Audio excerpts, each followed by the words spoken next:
بسم اللہ الرحمن الرحیم، السلام علیکم ورحمۃ اللہ وبرکاتہ۔ میں ہوں محمد شبیر راجہ، اور آج میں نہایت عاجزی اور خوشی کے ساتھ یہ اعلان کرنا چاہتا ہوں کہ مجھے IUDHR implementation of universal declaration of human rights کے تحت صدر ضلع فیصل آباد کے طور پر خدمات انجام دینے کا اعزاز حاصل ہوا ہے۔ یہ اعزاز میرے لیے صرف ایک سند نہیں بلکہ ایک بڑی ذمہ داری اور عوامی اعتماد کا آئینہ ہے۔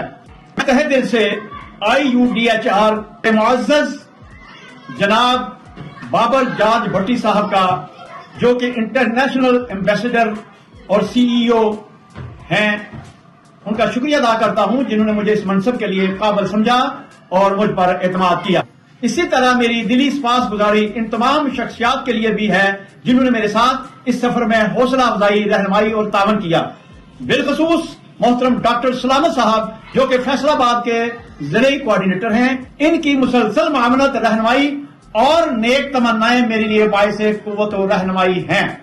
میں وعدہ کرتا ہوں کہ انشاءاللہ میں انسانی حقوق، انصاف اور برابری کے اصولوں کو اپنے ضلع میں فروغ دینے کے لیے ہر ممکن کوشش کروں گا۔ آئیں مل کر ایسا پاکستان بنائیں جہاں ہر انسان کو عزت، وقار اور تحفظ میسر ہو۔ پاکستان زندہ باد، انسانی حقوق پائندہ باد۔